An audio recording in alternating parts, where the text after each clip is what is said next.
Kawan, kalau kamu selama ini habisin waktu terlalu banyak buat kerja, terlalu banyak buat belajar sekolah atau kuliah, terlalu banyak buat rebahan, apalagi percayalah ini berbahaya.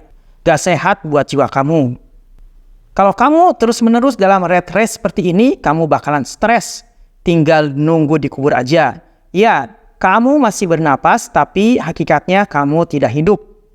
Kenapa begitu? Karena kamu jadi gak punya hobi. Kamu jadi gak punya spare buat keluarga.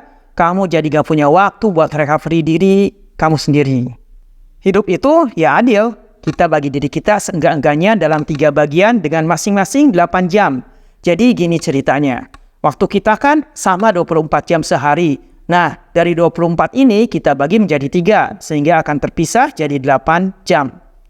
Jadi jelas ya, bagi hidup kita dalam 8, 8, 8. 8 ini akan membuat hidup kita seimbang. Apa saja 8-nya? 1. 8 jam untuk kerja keras.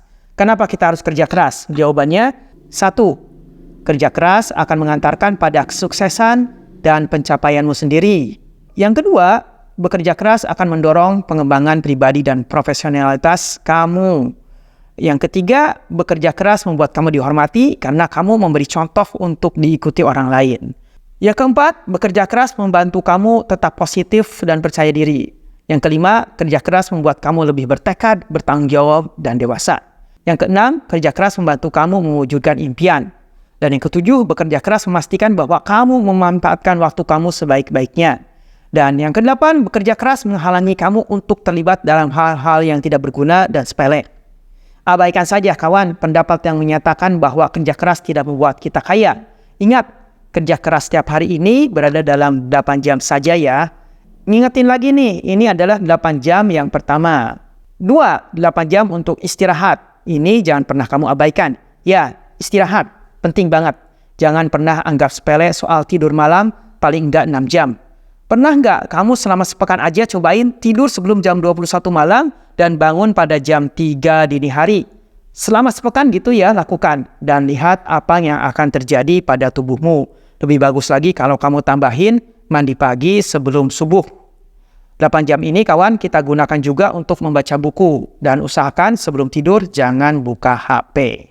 3, 8 jam untuk 3F, 3H, dan 3S. Nah ini yang seringkali abai oleh kebanyakan kita. 8 jam ini bisa kita lakukan untuk 1, 3F, yaitu Family, Friend, and Faith, atau keluarga, sahabat, dan ibadah. Disinilah kita ada waktu bersama keluarga kita, makan, ngobrol, minum kopi, jalan kaki, meskipun jaraknya deket-deket gitulah. Kemudian dengan sahabat nih, sekadar curhat atau meet up, di mana kayak gitu, tapi jangan kebablasan ya.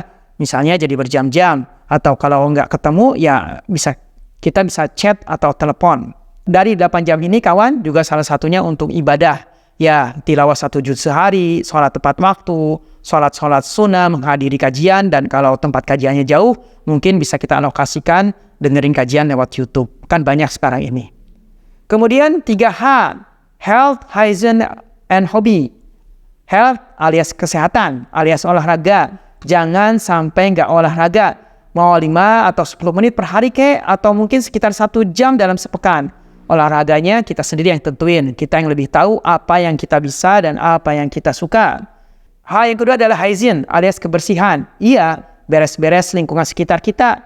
Bersihin rumah, bersihin tempat tidur atau kamar mandi. Pokoknya kita keep clean terus deh.